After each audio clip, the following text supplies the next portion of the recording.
Nou, we staan hier bij het startpunt van de gedichtenwandeling Venlo. En achter mij zien we dus ook het eerste gedicht in de wandeling. Eikpunt van Mark Tritsman, een Belgische dichter. Hij is begonnen als standaards, maar is daarna ook ambtenaar geweest. Maar hij heeft uiteindelijk besloten zich toe te richten op het schrijven van gedichten en proza.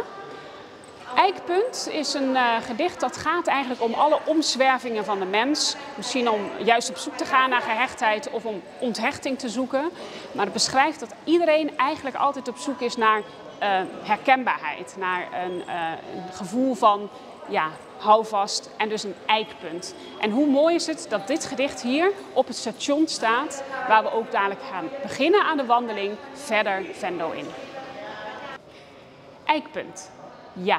We kunnen zweven en zwerven, streven naar onthechting, maar geen mens zonder eikpunt, zonder anker. Geen kleur, geen klank, geen woord zonder grond, zonder wortels. Geen kunst zonder bron, zonder brandpunt, zonder luwte. Alles is op zoek naar de nog warme afdruk van een verloren paradijs en cirkelt onontkoombaar als een nachtvlinder door de lamp misleidt, om de plek die daar het meest op gelijkt. Nou, wat je ook soms ziet, is dat een gedicht gewoon maar één zin is. Zoals hier, hè, mooi zijn de stromen die komen uit de bron van het hart, van Bert Schierbeek. Ja, het stroomt, maar het stroomt ook door de klanken. De stromen die komen en dan wordt het weer wat afgekort door de bron van het hart. Dus ook één zin kan gewoon een heel mooi gedicht zijn. Zoals we ook aan het begin van de wandeling gezien hebben bij het station. Ja. Ik sta hier voor een van de oudste muren van de stad Venlo, op de hoek van de Brouwersplaats en het Knibbelstraatje. In de middeleeuwen zijn rondom deze plaats een heleboel brouwerijen geplaatst. Vandaar dus ook de naam Brouwersplaats. Maar helaas, uiteindelijk in de Tweede Wereldoorlog zijn veel van deze gebouwen verloren gegaan. Met het puin van deze gebouwen is natuurlijk later weer wel het een en ander opgebouwd. En dat zie je mooi weerspiegeld in dit gedicht van Gerrit Komrij. Het gaat over de vergankelijkheid van de dingen en van het leven, maar ook hoe het einde van iets weer het begin kan zijn van iets nieuws. Alles blijft. Daar stond de muur die ik heb aangeraakt. De muur werd afgebroken. Van het puin werd verderop een fundament gemaakt. Ik plantte een fruitboom in mijn oude tuin. Die werd geasfalteerd. 5 meter diep houdt zich een wortelstronk nog grommend koest. 5 eeuwen lang desnoods. De Spaanse griep landt ooit op Mars omdat ik heb gehoest. Er was een vriend aan wie ik heb geschreven. Een rots waar ik mijn naam in heb gekerfd.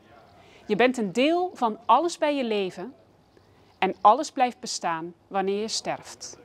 Nou, wat misschien ook nog wel leuk is om te vertellen is dat als je de gedichten ziet hier bij de wandeling, dan lijkt het vaak of die gedichten gemaakt zijn voor de plek waar ze geplaatst zijn. Maar dat is vaak helemaal niet zo. Dus de gedichten bestonden al en iemand anders heeft vervolgens besloten om dat hier te plaatsen. Ja, en vaak past dat heel goed, zoals bijvoorbeeld hier bij de Maaspoort.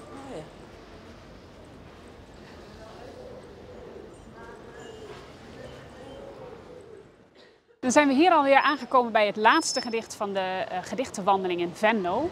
Bij Café de Locomotief.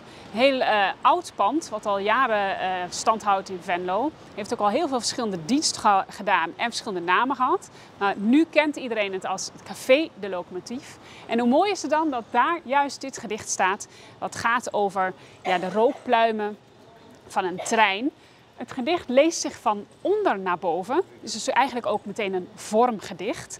En het geeft eigenlijk aan dat de trein wel doorgaat, de dag ook uiteindelijk voorbij gaat. Maar dat mensen in die dag of de dag zelf het gevoel heeft, ik wil eigenlijk nog niet dat het voorbij is. En nou, ik denk dat heel veel mensen die in het café zitten, datzelfde gevoel ook hebben. Boven de bomen rijdt de rook van een trein. De wolken zijn hangende tuinen en de grond ruikt naar azijn. Uren hangen als natte hemden aan de waskoord van de dag, wiens avond nog geen avond wil zijn.